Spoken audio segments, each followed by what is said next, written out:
Hello. I know I have probably talked about this one issue before, but I want to make sure we talk about this the correct way. There are a lot of businesses out there that try to capitalize on momentum in the short term. The best way to capitalize on momentum that is sustainable is doing several things that will benefit your business growth. I know I don't get a lot of viewers on this, but I'm going to point blank tell you what that golden rule is.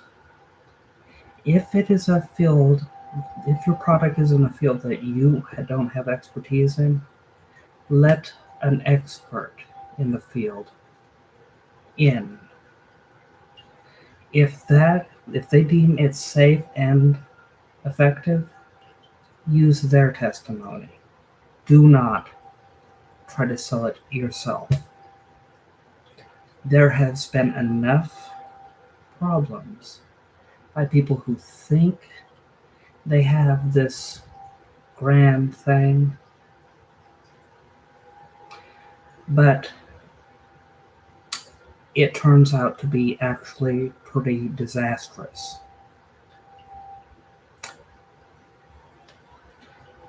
Stick to your area of expertise. My area of expertise is definitely away from anything relating to health and nutrition. I know nothing about that from a professional standard. I know little things here and there, but it's not enough to do proper justice to promoting such materials. And in certain cases, in this rule of thumb, in certain cases, in certain states and countries, it could actually be illegal to try to promote things without having that kind of credential.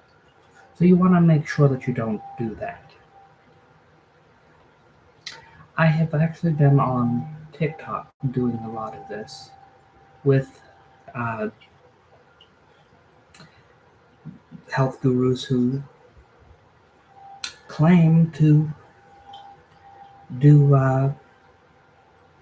that their products or so forth that they're pushing are actually beneficial. And sometimes, even in the way they frame the stuff, is harmful. Like, I've heard one person make a very negative comment about uh, oatmeal. And this is an area that I actually can speak on because it's really stupid. And I'm going to show you why I can speak on it. And it's an easy one.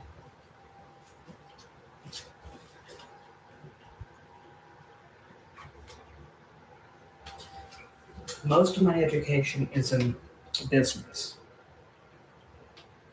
but I also have a humanities degree, which gives a lot of things for like your social structure studies, such as like anthropology and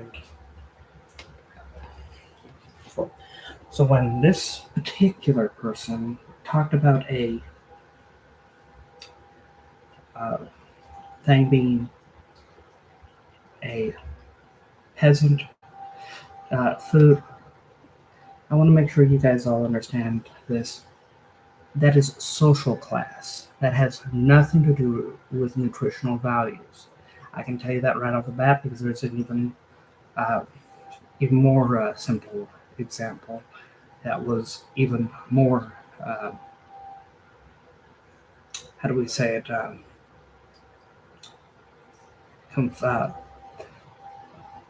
time period confined. When lobsters were first started to be consumed, it was originally a poor person or peasant thing.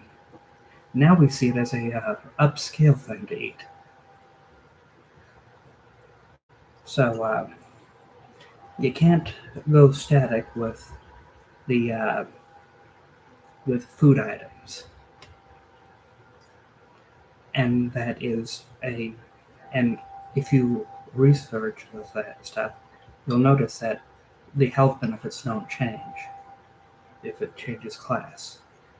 So using a common class of people consuming a thing does not mean the thing is unhealthy.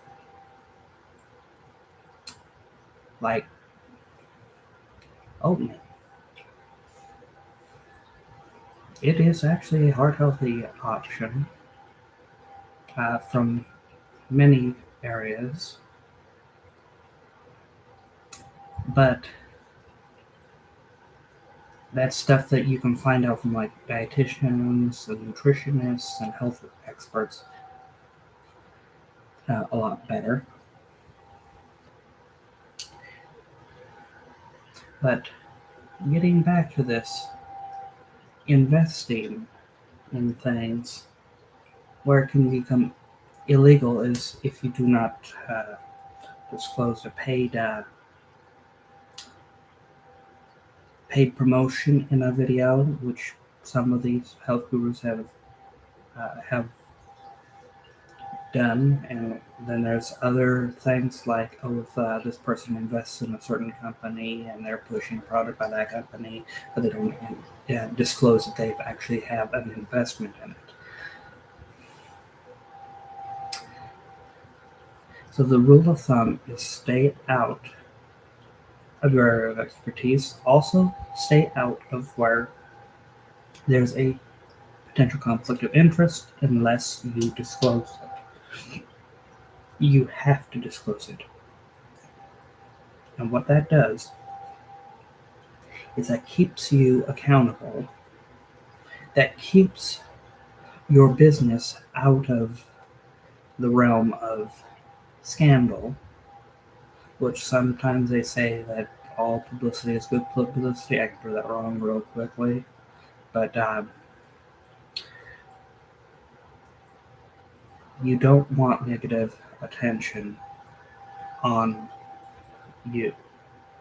So what you want to do is use this idea of avoiding